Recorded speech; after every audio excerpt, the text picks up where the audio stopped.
الحمدللہ رب العالمین والصلاة والسلام علی سید الانبیاء والمرسلین اما بعد۔ آج ایک روایت میری نظروں سے گزری، میں نے چاہا کہ یہ ایک وظیفہ ہے اور بہت ہی مجرب وظیفہ ہے، یہ بھی دوستوں کی نظر کیا جائے کہ 2، 3، 4 ذو الحج ایک بار صرف یہ ایک سورت مبارکہ پڑھنی ہے، اور یہ دل کی مرادیں پانے کے لیے ہے سورت۔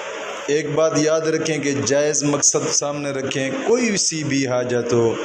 بھلے آپ پسند کی شادی کے لیے کرنا چاہتے ہیں یا گھر کے اندر نا اتفاقیاں ناچاکیاں ہیں ان کو دور کرنے کے لیے کرنا چاہتے ہیں، یا کوئی اور دل کی آرزو ہے، اس مقصد کو کہ جو مقصد جائز ہو اس جائز مقصد کو پانے کے لیے آپ اس سورت مبارکہ کو صرف 3 دن، بشرطے کہ ٹائم ایک رکھیں، وقت ایک رکھیں اور جگہ بھی ایک ہونی چاہیے۔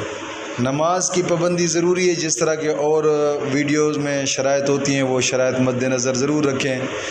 یعنی نماز کی پابندی لازمی کریں، اور ہر نماز کے بعد 11 مرتبہ کلمہ طیبہ اور 11 مرتبہ درود پاک، یہ بھی اشد ضروری ہے۔ تمام گناہوں سے توبہ، آئندہ گناہ نہ کرنے کا ایک پختہ عزم کرنا، اور روزانہ کی بنا پہ قرآن کریم کی تلاوت لازمی کریں، اور اس صورت مبارکہ کو جگہ ایک وقت ایک پہ بیٹھ کر صرف ایک بار یہ صورت مبارکہ پڑھنی ہے۔ جہاں چاہیں گے وہیں پہ رشتہ ہوگا، اگر آپ رشتے کے لیے کرنا چاہتے ہیں، اگر رشتے کے لیے کرنا چاہیں تو جب یہ صورت پڑھیں اول آخر 2 یا 3 مرتبہ یا 11 مرتبہ درود پاک لازمی پڑھیں، جتنا آپ کا جی چاہے۔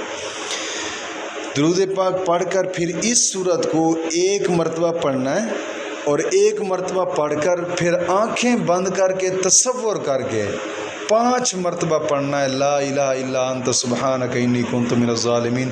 پڑھنا۔ جو تصور کرنا ہے، تصور اس چیز کا کرنا ہے کہ مولا فلاں جگہ پہ میرا رشتہ کر دے۔ یہ ایک جائز مقصد ہے، اور اس جائز مقصد کے لیے آپ کریں گے تو انشاءاللہ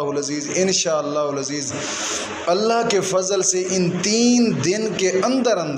انشاءاللہ آپ کا کام ہوگا۔ صرف ایک بار یہ سورت مبارکہ پڑھنی ہے، اور پڑھتے ہوئے کوئی اتنی زیادہ دیر نہیں لگتی۔ قرآن کریم کے اندر سورت فتح ہے، اس سورت فتح کو اگر آپ چاشت اور اشراق کے وقت ایک بار پڑھ لیں تو کیا ہی بات ہے۔ چاشت اور اشراق یعنی کہ سورج نکلنے کے آدھا گھنٹہ بعد 2 رکعت نماز نفل یا 4 رکعت نماز نفل پڑھ کر پھر اس سورت مبارکہ کو 1 مرتبہ پڑھیں، انشاءاللہ